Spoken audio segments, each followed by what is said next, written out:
Hello guys, welcome you all in pioneer. आज हम बात करेंगे हमारा केमिस्ट्री का जो रहेगा सेक्शन नंबर केमिस्ट्री का जो रहेगा मॉक नंबर 6 रहेगा। इससे पहले हमने मॉक नंबर 5 और 6 पहले भी देख चुके हैं हम। क्या अभी मॉक नंबर 7 देखेंगे, ठीक है। आई होप आपने बाकी सारे मॉक पेपर देखे होंगे और अभी मेरा एक ही सजेशन रहेगा कि आपको जितना करवा दिया है उसको बार बार कीजिए। अभी नया कुछ भी मत ट्राई कीजिए, नया सिलेबस बिल्कुल कंप्लीट मत कीजिए। जितना हो रखा है उसको कंप्लीट करते रहिए, जितने अभी हमारे पेपर हो रखे हैं उसको बार बार रिपीट कीजिए, ठीक है। आई होप आप वो करेंगे, ठीक है। और मैंने सोच रखा कि अभी थोड़ा सा मेरी जो तबियत है वो ठीक लग रही है, तो मैं शायद से आपको डेली का आई थिंक सो बायोलॉजी का मैं जरूर करवाना सोच रहा हूँ। मैं फिजिक्स केमिस्ट्री का थोड़ा अल्टरनेट डेज में चलेगा, तो उसके लिए आप रेडी रहिएगा, ठीक है।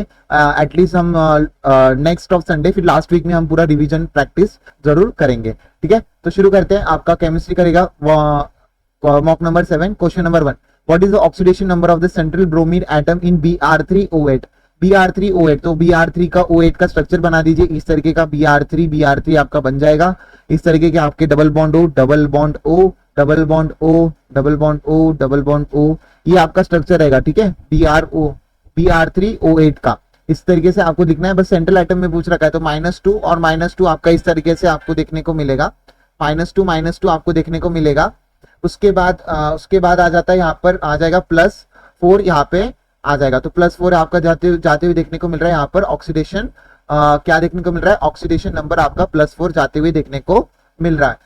टर्मिनल एटम में कितना हो जाएगा, यहाँ पे -2, यहाँ पे -2, इसका -2, तो यहाँ पर कितना हो जाएगा +2 और इसका +2, तो टोटल +6 देखने को मिल रहा है। दोनों तरफ आपका +6 और बीच में आपका +4 देखने को मिल रहा है। तो आपको सेंट्रल एटम का पूछ रखा था। नेक्स्ट क्वेश्चन करते हैं, which of the following plot between the probability density distance r of the electron from the nucleus 2s orbit is correct. 2s orbit के लिए आपका डिस्टेंस r के लिए कौन सा स्ट्रक्चर एकदम इंपॉर्टेंट है। आई थिंक सो ये पहले भी आ चुका है, ये आपका सेकेंड ऑप्शन इसमें जाएगा और इसमें मैं क्या ही समझाऊं, ठीक है। नेक्स्ट बात कर लेते हैं। Organic compound of the containing carbon hydrogen oxygen, आपका परसेंटेज दे रखा है कार्बन और हाइड्रोजन का, वेपर डेंसिटी दे रखी है, मॉलिक्यूलर फॉर्मूला निकालना है। तो इसका बड़ा सॉल्यूशन बनेगा। पहले तो बता दो, आपका परसेंटेज निकालो 49.3 प्लस आपका जो है 6.84 plus percentage of oxygen equal to 100। जब आप इसको सॉल्व करोगे तो लगभग देख लो कितना आ रहा है। 100 में से ये 50 कितना आ जाएगा, एक मिनट गाइस, इसको सॉल्व करना पड़ेगा मुझे। लगभग यहाँ पे आते हुए देखने को मिल रहा है 1 और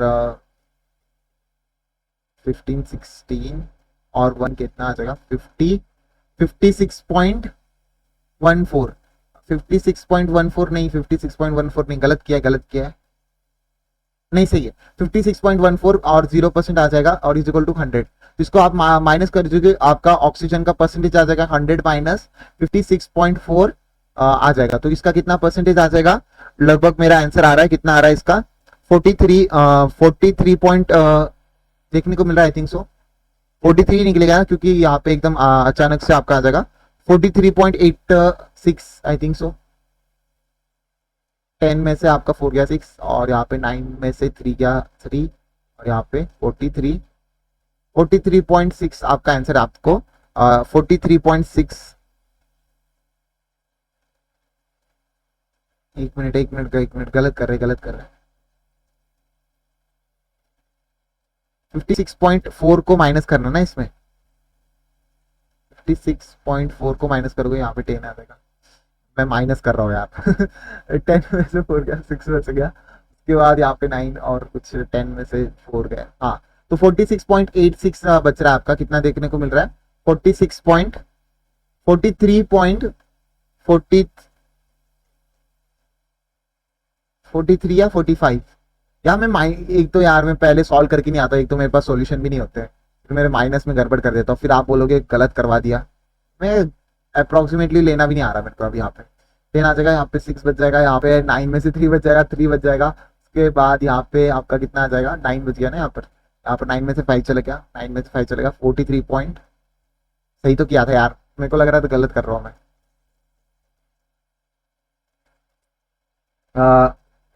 0.14 और इसको माइनस करोगे तो लगभग आपका कितना आ जाएगा 43.80 आपका आंसर यहाँ पे आते हुए देखने को मिलेगा।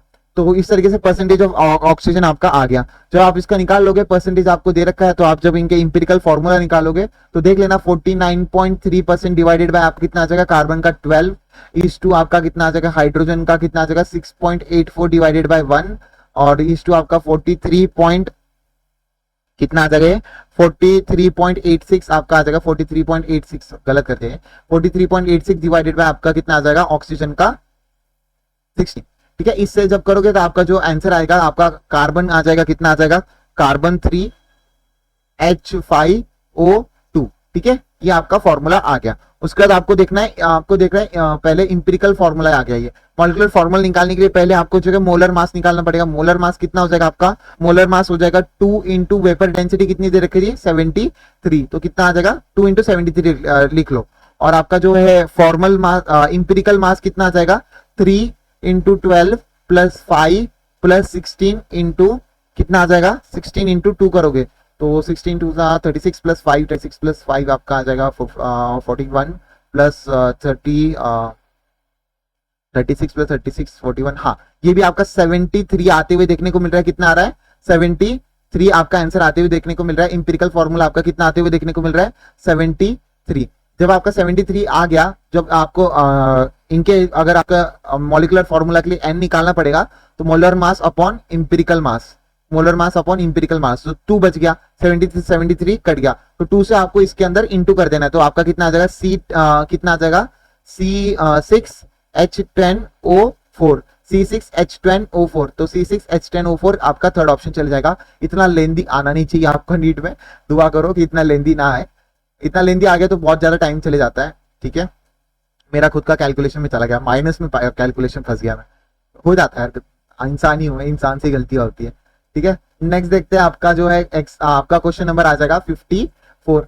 when the delta H is negative, delta S is positive, then the reaction of the spontaneous is of the all temperature, reaction will be spontaneous।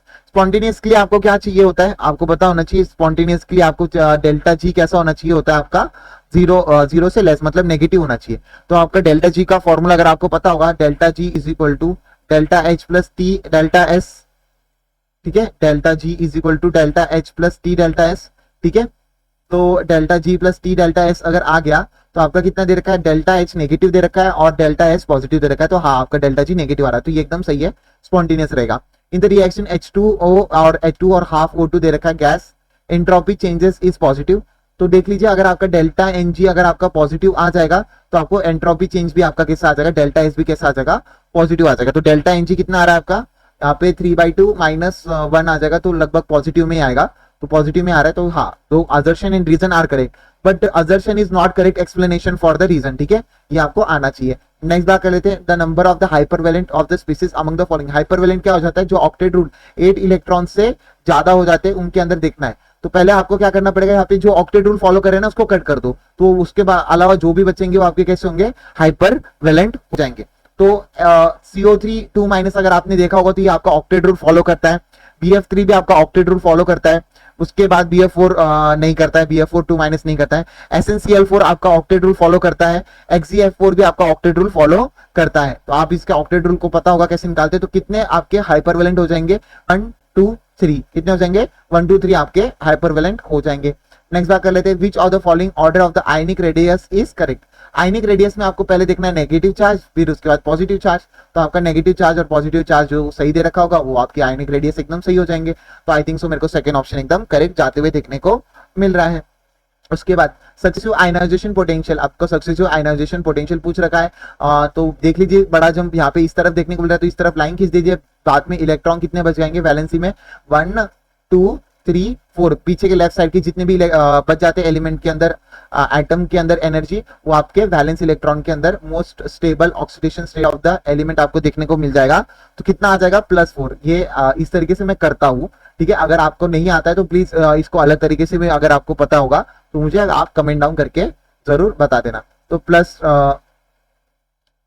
Then the most stable oxidation state of the element आपको देखने को मिलेगी +4। ठीक है, valence के electron के अंदर +4 की मोस्ट स्टेबल देखने को मिल जाएंगी। उसके बाद बात करते हैं, which of the following properties not affected by the effective nuclear charge.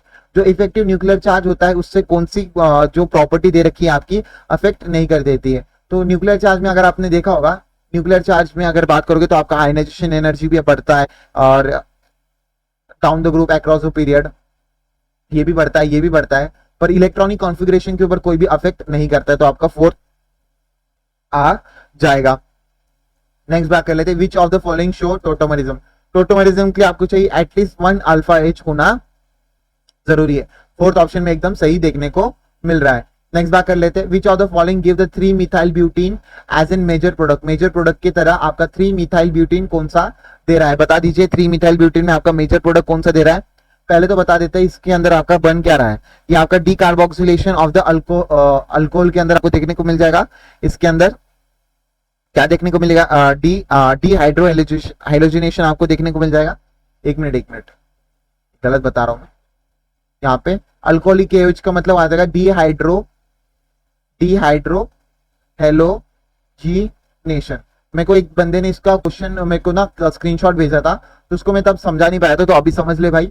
यहाँ पे आ जाएगा E1CB, अगर याद हो जाएगा E1CB हो जाता है डिहाइड्रोएलिजिनेशन में, जिसमें हम एलिमिनेशन करते हैं कॉन्जुगेट बेस का। किसका करते हैं, कॉन्जुगेट बेस का। मैंने शॉर्ट नोट में करवा रखा है, ठीक है। इसमें कॉन्जुगेट बेस का क्यों, हम इसमें एलिमिनेशन कब कर, E1CB हम कब करेंगे, जब आपका पुअर लिविंग ग्रुप होगा। क्या होगा, पुअर लिविंग ग्रुप होगा।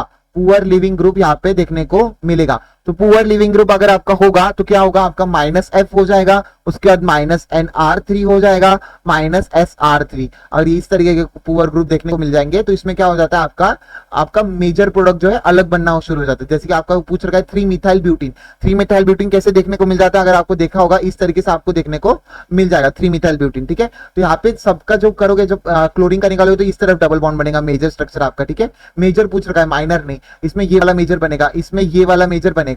जब अल्फा और बीटा वाला करोगे तो इसमें ये वाला मेजर बनेगा। पर जब आप फ्लोरीन के साथ करोगे तो E1CB करना पड़ेगा एलिमिनेशन। तो यहाँ पे मेजर वाला जो है बीच में ना बनते हुए डबल बॉन्ड कॉर्नर में बनेगा। तो इस तरीके से आपका कॉर्नर में बनेगा। तो ये आपका इंपॉर्टेंट क्वेश्चन भी हो गया, और यहाँ पे आपको एक नई चीज सीखने को भी मिल गई, ठीक है। इस तरीके से आपका 60 क्वेश्चन का आंसर नंबर 3 ही जाएगा। नेक्स्ट बात कर लेते हैं आपका 61 क्वेश्चन में, which of the reaction benzene will not form as an major product.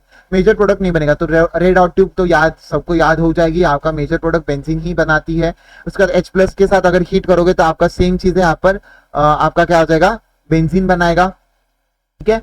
उसके बाद NaOH आपका डी कार्बोक्सिलेशन, ये याद रखना आपका इंपॉर्टेंट है। ये वाला जो रिएजेंट है आपका डी कार्बोक्सिलेशन, जिसके अंदर क्या कर लेते हैं, पूरा डी कार्बोक्सिलेशन में क्या हो जाता है, पूरा एसिड को खा जाता है ये। तो आपका बेंजीन ही बनेगा मेजर प्रोडक्ट। उसके बाद बात करें हॉट KMnO4 की बात कर रहे हैं, यहाँ पे अल्काइल बेंजीन के रिएक्शन करो, अल्काइल बेंजीन की रिएक्शन कराओगे। अलाइलिक बेंजीन बोलते हैं इसके अंदर, अल्काइल बेंजीन या फिर अलाइलिक बेंजीन रिएक्शन है जो मैंने करवा रखी है शॉर्ट नोट्स में।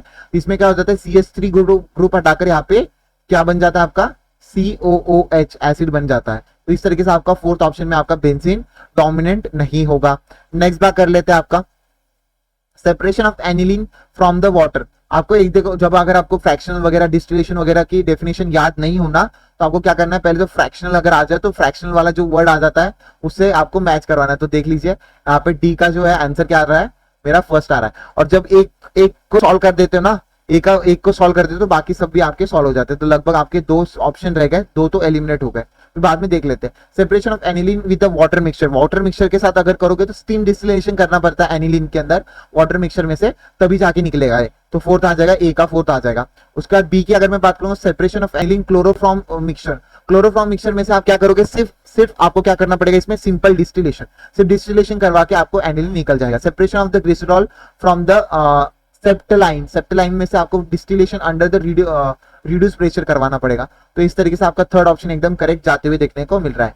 Ozonolysis of the which of the following will occur give the acetone and butanal. Acetone क्या हो जाता है बता दीजिए। एसीटोन आपका इस तरीके का स्ट्रक्चर हो जाता है, और ब्यूटेनल आपको पता ही होगा, मीथेन ईथेन प्रोपेन ब्यूटेनल आपका आ जाएगा। तो यहाँ पे देख लीजिए, ये वाला कंपाउंड को जब मैं ओजोनोलाइसिस करूंगा तो इस तरीके से आपको देखने को मिलेगा, ये एक एसीटोन और एक ब्यूटेनल देखने को मिल जाएगा। ये आपका काफी आसान क्वेश्चन था। नेक्स्ट बात कर देते हैं मेसरस ऑक्साइड। मेसरस ऑक्साइड में कितना आपको सॉल्युबिलिटी प्रोडक्ट देखने को मिलेगा। मेसरस ऑक्साइड का फॉर्मूला बता दीजिए। यहाँ पे Ag2I2 क्या हो जाएगा, Ag2I2। एक मिनट अच्छे से लिख देते हैं।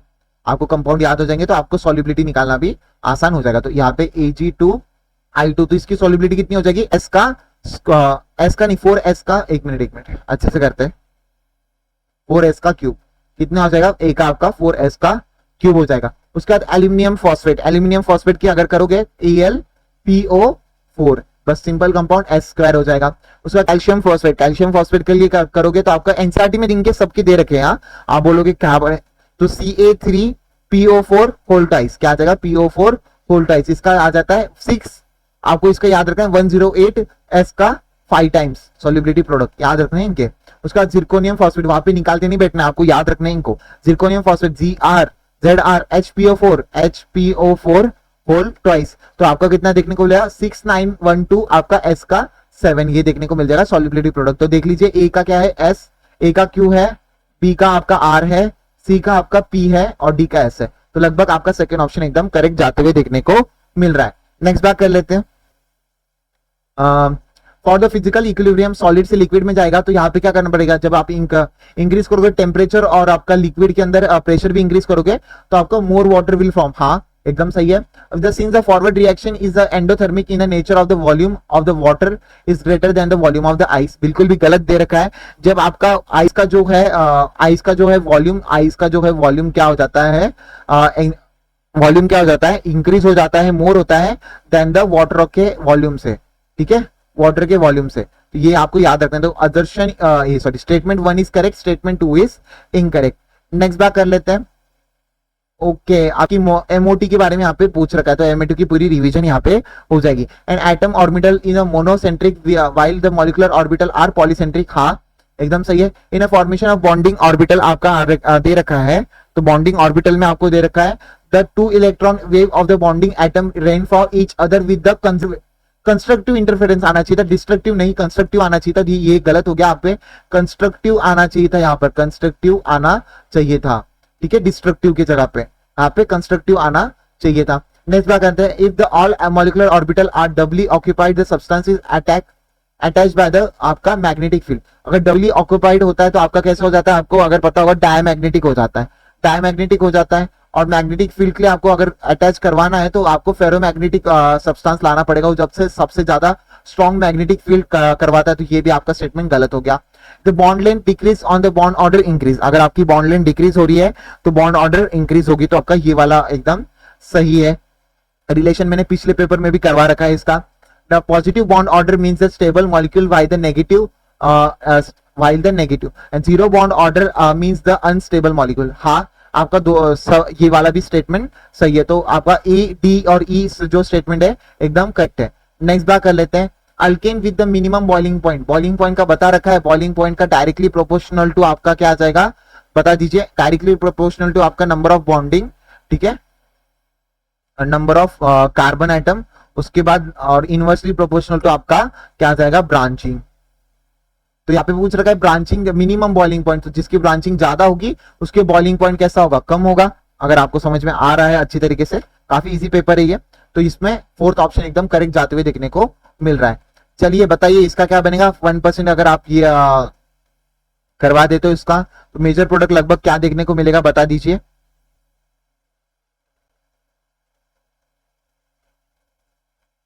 यहाँ पे देखने को मिलेगा CH3 CH2 C double bond OH OH, ये यहाँ पे भी OH और यहाँ पे CH3, ठीक है। और जब इसको रीअरेंज करवाओगे इस तरीके से तो यहाँ पे देखने को मिलेगा CH3 CH2 C double bond O CH3, ठीक है। जब आप इसके अंदर ब्रोमिनेशन वाले में करवाओगे तो आपका इस तरीके से स्ट्रक्चर देखने को मिलेगा CH3 CH2 और आपका किसके साथ देखने को मिलेगा, C डबल बॉन्ड C, एक में BH3 लग जाएगा और एक यहाँ पे एक H लग जाएगा। और जब आप इसको रीअरेंज करवाओगे तो यहाँ पे CH3 CH2, सेकंड में H2O2 के साथ करवाओगे तो डबल बॉन्ड C, BH3 की जगह पे OH चले जाएगा, यहाँ पे H चले जाएगा। जब आप इसको रीअरेंज करोगे तो आपको क्या देखने को मिलेगा, अल्डिहाइड देखने को मिलेगा, CH3 CH2 C double bond CH C double bond OH, rearrange करवा दिया, ठीक है। तो इस तरीके से आपके कैसे हो गए, ये फंक्शनल ग्रुप आइसोमर हो गए ना, फंक्शनल आइसोमर आपके हो गए। नेक्स्ट बात कर लेते हैं, कंसंट्रेशन ऑफ HCl आपको दे रखा है 10n and 100 ml of the one n of the HCl can be obtained by diluting. बता दीजिए कैसे डाइल्यूट करोगे, तो लगभग आपको N1V1 करना पड़ेगा इज इक्वल टू N2V2. बता दीजिए कितना आ जाएगा, 10V1 is equal to N2 कितना दे रखा है आपको निकालना, आई थिंक सो नहीं 1 दे रखा है और V2 आ जाएगा. अच्छे से लिखते हैं यार. अच्छा 100 ml भी दे रखा है, तो V1 निकालना है 10n into V1 is equal to 100 into 1n. तो लगभग V1 आपका 10 ml आ रहा है. तो कंसंट्रेशन कितना करोगे, 10 ml का कंसंट्रेशन करोगे HCl टू 100 ml तक आप कर सकते हो. तो इनिशियल आपका इस तरीके से आ गया. उसके बाद बात करेंगे हमारा नेक्स्ट क्वेश्चन. नेक्स्ट क्वेश्चन देखते हैं guys. A certain quantity of electricity is passes through the aqueous solution of AgNO3 and CuSO4 connected in series. Okay, Ag का आपका एटॉमिक वेट दे रखा है, तो इसका एन फैक्टर अगर निकाल लोगे तो एन फैक्टर कितना हो जाएगा, इसका 1, इसका कितना हो जाएगा एन फैक्टर आपका 2. ठीक है, उसके बाद आपको डिपोजिशन दे रखे कैथोड और एनोड के ऊपर. ठीक है, तो आपको क्या पूछ रखा है, मास ऑफ द Cu कितना डिपॉजिट किया होगा आपका कैथोड के ऊपर, तो मास अपॉन में इक्विवेलेंट वेट. ठीक है, इक्विवेलेंट वेट कर देना. ठीक है, इसका आ जाएगा, अगर मैं करूंगा इसको अच्छे से, AgNO3 का मास है 1.08 divided by 108. Q n factor इसका डिवाइडेड बाय एन फैक्टर भी करना पड़ता है, तो 1 आ जाएगा. इधर वेट ऑफ द मतलब मास कर दो, इसको मास कर दो, deposition of, then the Cu का कितना डिपोजिशन है, तो डिपोजिशन दो के मास कर देता हूं मैं यहाँ पर. ठीक है, यहाँ पे मास ऑफ Cu कर दो, इसमें weight upon atomic weight upon n factor, तो 63.53 डिवाइडेड बाय 2. तो जब आप इसको सॉल्व करोगे तो लगभग देख लीजिए इसका आ जाएगा डिवाइडेड बाय 100. तो यहाँ पे आ जाएगा 1 अपॉन 100 और 63.53 divided by 2 is equal to mass of Cu.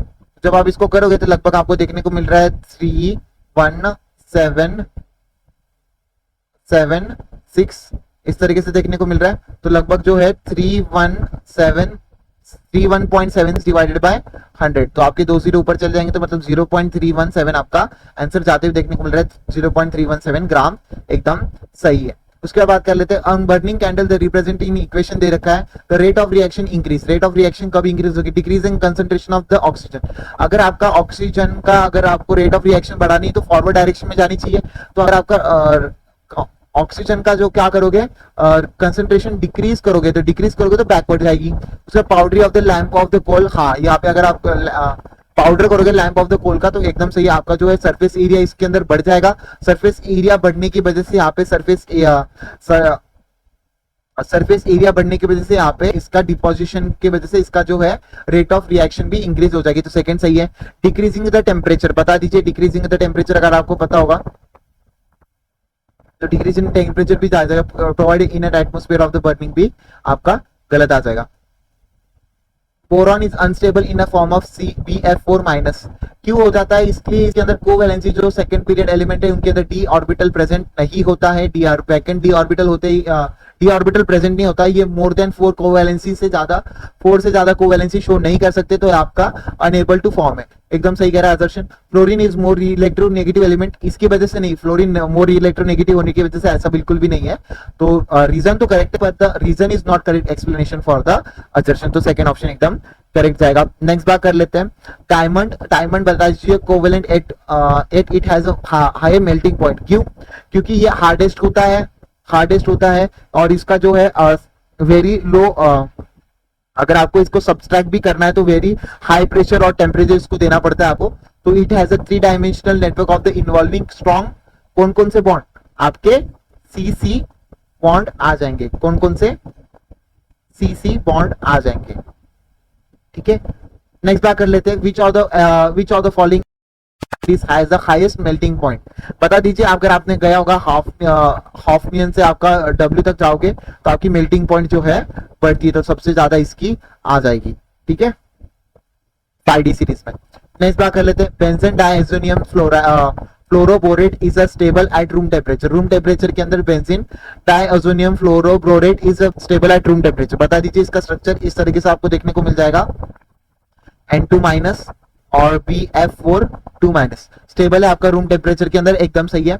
उसके बाद अगर आप हीट कर रहे हो इसको aqueous solution of the nitrate in presence of the copper, मतलब ये आप इसका सॉल्यूशन करवा रहे हो NaNO3 के साथ, NaNO2 के साथ विद कॉपर के साथ आप हीट करवा रहे हो। तो अगर आपको पता होगा तो कॉपर के साथ जब आप हीट कराओगे तो ये आपको नाइट्रोबेंजीन के अंदर आपको देखने को मिल जाएगा, NO2 आपको नाइट्रोबेंजीन की तरह देखने को मिल जाएगा, प्लस आपका N2 गैस भी देखने को मिल जाएगा आपको, ठीक है, और आपका NaBH4 भी देखने को मिल जाएगा, NaBF4 भी देखने को मिल जाएगा। तो बोथ स्टेटमेंट आर करेक्ट, ठीक है, फोर्थ ऑप्शन एकदम करेक्ट जाएगा।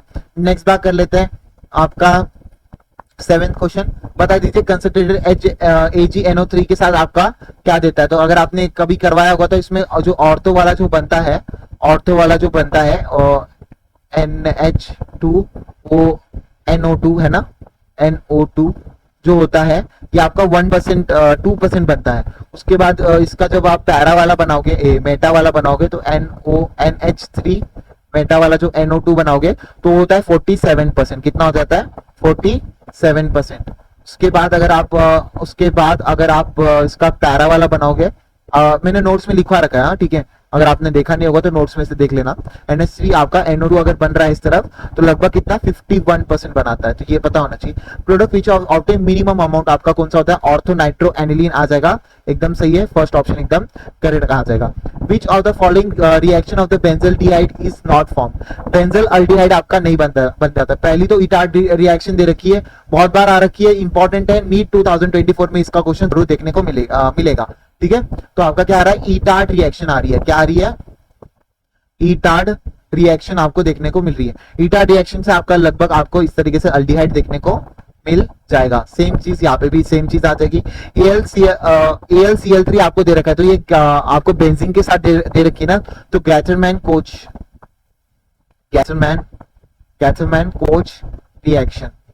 कोच रिएक्शन आपकी यहाँ पे देखने को मिलेगी, अल्डिहाइड बन जाएगा आराम से। इसके बाद बात करेंगे CClO4, यहाँ पे CClO4 के साथ HOR दे रखा है, तो ये रीमन टीमन रिएक्शन होगी, रीमन टीमन रिएक्शन, ठीक है, रीमन टीमन रिएक्शन जो हो गई, इसके अंदर अगर आपका CCl4 आ जाता है तो आपका कार्बोक्सिलिक एसिड जुड़ जाता है आपका पैरा पोजिशन के ऊपर, तो ये आपको याद रखना है, COOH पैक्सा।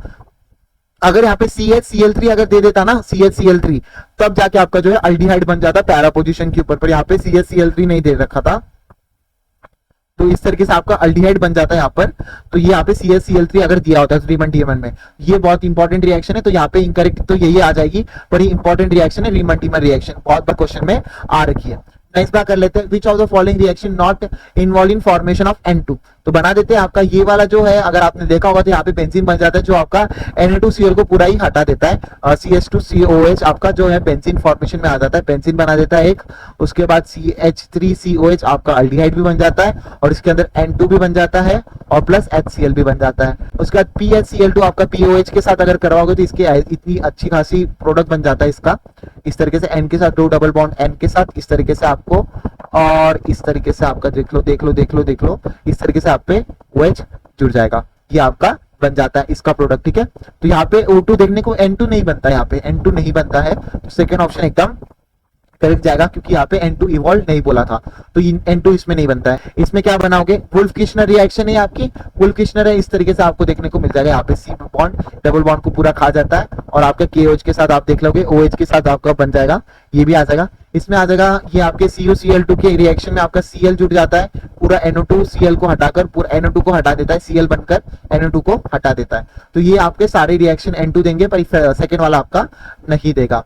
नेक्स्ट बात कर लेते हैं, when the potential of the cell containing 2 hydrogen electrode represented दे रखा है आपका, तो लगा लीजिए E0 का फॉर्मूला लगा दीजिए, E0 सेल का फॉर्मूला लगा दीजिए, काफी आसान तरीके से लिखाओगे। E0 यहाँ पे E सेल का फॉर्मूला E0 0 हो जाएगा, माइनस 0.059 डिवाइडेड बाय आपका 1 क्यू, यहाँ पे कितना दे रखा है, 2 hydrogen atom of the electron is represented below, आपका प्लैटिनियम 1 ही दे रखा है आपका। उसके बाद लॉग आपका कैथोड के ऊपर 10 की पावर -8 आपका, उसके बाद 10 की पावर -3 एनोड के ऊपर। एक मिनट, ज्यादा जल्दबाजी में गलत तो नहीं कर रहे हम?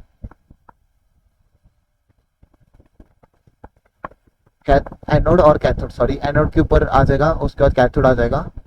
हाँ सही है, प्रोडक्ट ऑफ रिएक्टेंट भी आप कर सकते हो, ठीक है। तो ये आपका आ गया। तो आप जब इसको सॉल्व करोगे तो लगभग आपको जो देखने को मिलेगा 0.059 और इंटू ये जो है -5 आपके यहाँ पे आ जाएगा, -5 से इंटू कर दो तो आपका माइनस में माइनस माइनस कट होके 0.295 आपका आ जाएगा।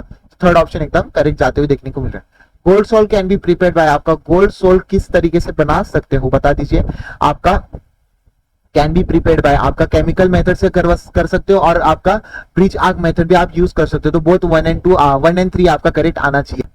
Which of the following element 6d orbital is vacant, 6d orbital vacant बता दीजिए। इलेक्ट्रॉनिक कॉन्फ़िगरेशन लिखते आना चाहिए इसका। Rn इज इक्वल टू आपका आ जाएगा 5f7 6d1 7s2, ठीक है। Lr का भी अगर आपको पता होगा तो ये मैंने शॉर्ट फॉर्म में भी लिखवा रखे हैं, Lr का भी आपका 5f14, ठीक है। आप लिख लेना इसमें इसका जो है इलेक्ट्रॉनिक कॉन्फ़िगरेशन अगर आपको लिखने आता है। एनपी का भी मैं लिखवा के दे दिया आपको सारी electronic configuration. Nr 5f14 6d1 और 7s2 डी के अंदर जाता है। Fn के अंदर आपका नहीं जाता है। Nr आपका जगह 5f12 7s2 इसमें नहीं जाता है, तो ये आपका आंसर हो जाएगा, ठीक है। तो मैंने आपके सबके इलेक्ट्रॉनिक कॉन्फ़िगरेशन बता दिए। थोड़ा जल्दबाजी में कर रहा है आई थिंक सो, आज मेरे को लग रहा है मैं बहुत जल्दी में करवा रहा हूँ, तो अगर कुछ गलत हो जाता है तो प्लीज कमेंट डाउन करिएगा कि इतनी जल्दी 85 क्वेश्चन पे आ गए यार हम। N propyl alcohol, n propyl alcohol निकालने के लिए इस तरीके से एन प्रोपाइल आपका मीथेन इथेन प्रोपेन, एक मिनट मीथेन इथेन प्रोपेन, तो ये एक ज्यादा हो गया, ठीक है। इस तरीके से आपका एन प्रोपाइल अल्कोहल और आइसोप्रोपाइल अल्कोहल, इस तरीके से आपका आइसोप्रोपाइल अल्कोहल क्या है ये, किस तरीके से आप इसको डिस्टिंग्विश कर सकते हो अगर आपको पता होगा तो आप इसको डिस्टिंग्विश कर सकते हो आपके आइडोफॉर्म टेस्ट से। कैसे कर सकते हो? आइडोफॉर्म टेस्ट जो कि आपके एलाइलिक अल्डिहाइड देते हैं, एरोमेटिक अल्डिहाइड देते हैं, उसके बाद आपके बहुत सारे ग्रुप यहाँ पे देते हैं। फॉर्मिक एसिड और आपका एसिटिक एसिड, फॉर्मिक एसिड कैसे हो जाता है अगर आपको पता होगा तो C डबल बॉन्ड O और इस तरफ OH। और आपका एसिटिक एसिड कैसे हो जाता है बता दीजिए।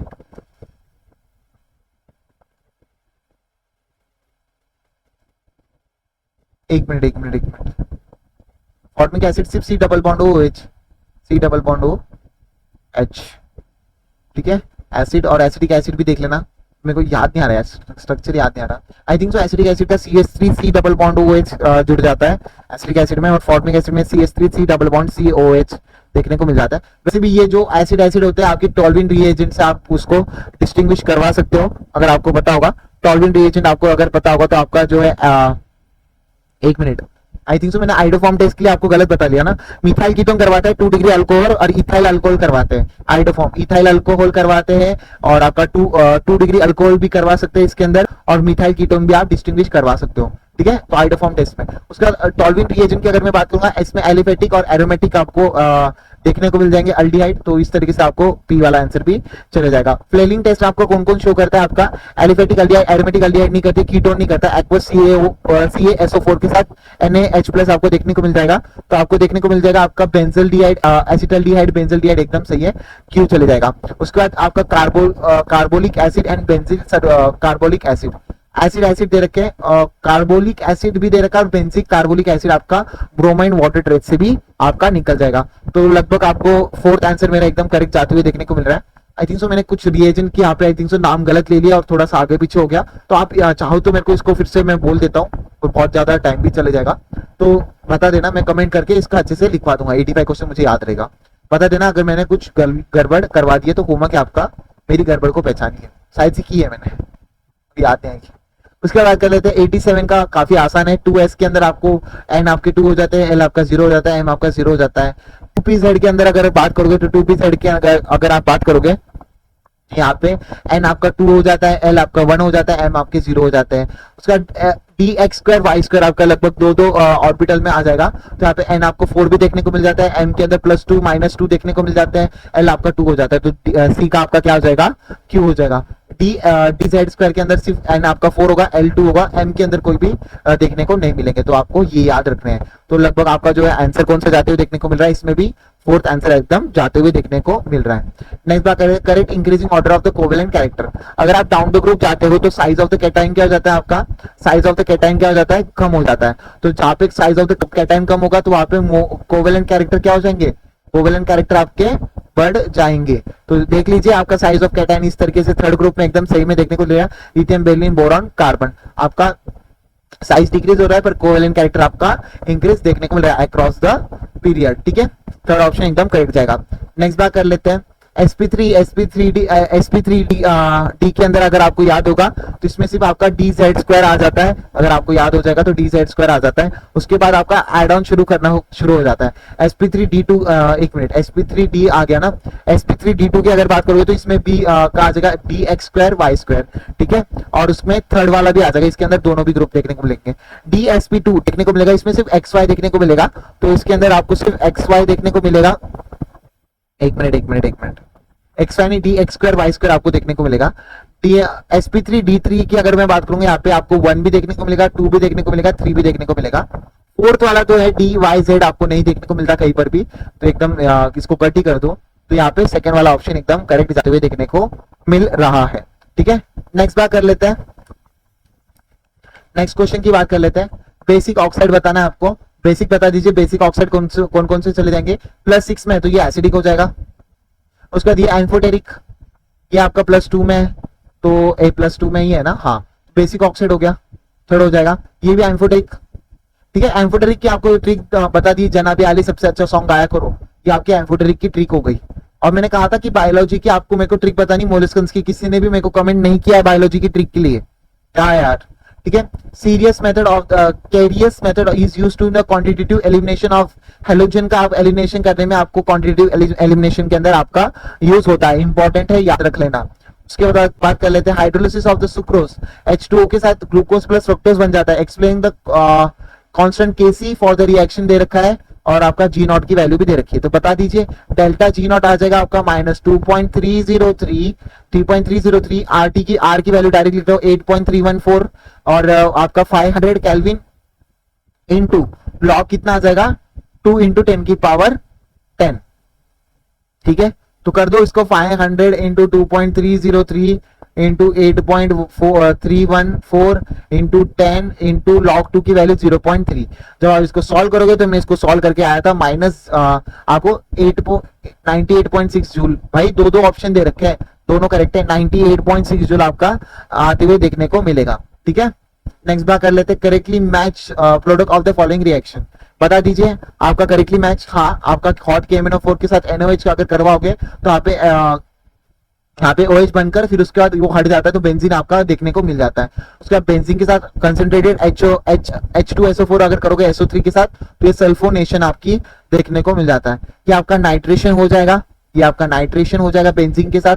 उसके बाद NO2 के साथ अगर आपका CH3 CH2 Cl और AlCl3 करवाओगे तो यहाँ पे क्या हो जाता है आपका अरे भाई यहाँ पे NO2 जुटना चाहिए था, NO2 ही रहना चाहिए था, या Cl के वो आ गया, Cl नहीं आपका, बस यहाँ पे जो है ये वाला जो है Cl हट जाता है, यहाँ पे आपका एडिशन यहाँ पे रिएक्शन हो देखने को मिल जाता है, तो Cl नहीं आना चाहिए था, तो फोर्थ ऑप्शन एकदम इनकरेक्ट हो गया। नेक्स्ट बात कर लेते हैं आपका T4 of the given cycle time taken of the concentration of the reactant drop 3/4 दे रखा है आपका, 3/4 of the initial 3/4 of the initial value. If the rate constant of the first order reaction is K, then the T1/4 can be written as, T1/4 को आप कैसे लिख सकते हो, तो यहाँ पे आपको आसान तरीके से बता देता हूं मैं। अगर आपको T1/4 अगर करवाना होगा तो यहाँ पे लगभग आप इक्वेशन लिख लीजिए 2.303 log, आपका log आ जाएगा कितना 3/4 दे रखा है ना, तो लगभग आपको 4/3 आ जाएगा, log 4/3, क्योंकि इनिशियल आपका 3/4 हो जाएगा और फाइनल में 1 ले लेता हूं ना, तो 3/4 करके आ जाएगा log 4/3। बस आपको वैल्यू पुट करनी है, K की वैल्यू आपकी आते हुए देखने को मिलेगी, तो लगभग देख लो 2.303 और log 4 की वैल्यू कितनी हो जाती है 0.6 माइनस log 3 की वैल्यू आपका 0.4, तो इसको कर देना आप। जब इसको करोगे तो लगभग 0.29 देखने को मिल रहा है, और ऊपर T1/4 का K नीचे आ जाएगा। ठीक है, तो सेकंड ऑप्शन एकदम करेक्ट है। नेक्स्ट बात कर लेते हैं, which pair of the cation can be identified by the borax bead test. Borax bead test में आपको कलर कंपाउंड देखने को मिल जाता है, कलर कंपाउंड जो होंगे, और इसमें जो है ये वाले कंपाउंड को आप आसानी से डिटेक्ट कर सकते हो। फर्स्ट वाला ऑप्शन एकदम करेक्ट है। नेक्स्ट बात कर लेते हैं, which of the following species is not obtained when the KMnO4 is decomposing at the 513 Kelvin, बता दीजिए आपका जो है 513 केल्विन में KMnO4 का अगर आप हीट करवा देते हो इतने सारे टेम्परेचर के, तो K2MnO4 देखने को मिलेगा, K2MnO4 प्लस आपको देखने को मिलेगा MnO2 प्लस आपको देखने को मिलेगा O2। तो इस तरीके से आपको देखने को मिलेगा। तो आपको जो है MnO नहीं देखने को मिल रहा, बाकी सब आपको देखने को मिल जाएंगे। तो रिएक्शन कभी कभी याद कर लो, किस्मत फूटी रही तो आ जाएगा, ठीक है, किस्मत के ऊपर भी आ जाता है कभी कभी, एग्जामिनर का दिमाग खराब होगा तो भी आ जाएगा। उसके बाद ये वाला दे रखा है 3Br, बता दीजिए इस तरीके से Br आप H2O के साथ Br जोड़ना का काम है आपका। करेक्ट बता दीजिए इसके अंदर aniline will be form the bromide at room temperature white precipitate 2,4,6 tri bromyl phenol, एकदम सही है। Group is a powerful activating group, hence the substitution does not stop at the monobromination state, एकदम सही है। NH2 detect the incomplete electrophile at O and P position, ortho position के ऊपर आपको incomplete देखने को मिल जाते हैं। तो बहुत सारे ही स्टेटमेंट आपके करेक्ट है। नेक्स्ट बात कर लेते हैं, HCO3 और HCOOH are distinguished by the test which, किस टेस्ट से आप इसको डिस्टिंग्विश करवा सकते हो बता दीजिए। सोडियम बाइकार्बोनेट टेस्ट से आपको करवा सकते हो। तो मुझे बताना है आपको सोडियम बाइकार्बोनेट टेस्ट एक्सप्लेन करनी है कमेंट के अंदर अच्छे से, और जिसके पास व्हाट्सएप नंबर है, I think so WhatsApp number पे भी बहुत बच्चे हैं, तो प्लीज मुझे एक्सप्लेन करिएगा, ये आपके लिए होमवर्क है, आपका सोडियम बाइकार्बोनेट टेस्ट मेरे को बताना है, बाइकार्बोनेट टेस्टिंग आपको बतानी है। नेक्स्ट क्वेश्चन की बात कर लेता हूं मैं, लगभग आपका लास्ट क्वेश्चन रहेगा। ये वाला जो क्वेश्चन है मैंने हटा दिया है, इसको अगर किसी को चाहिए होगा तो बता देना, काफी इतना इंपॉर्टेंट नहीं लगा मुझे, क्योंकि इसके अंदर जो है रीअरेंजमेंट वगैरह दे रखे थे, तो एक जो ऑप्शन दे रखा था इसका वो गलत था, इसलिए मैंने इसको हटा दिया।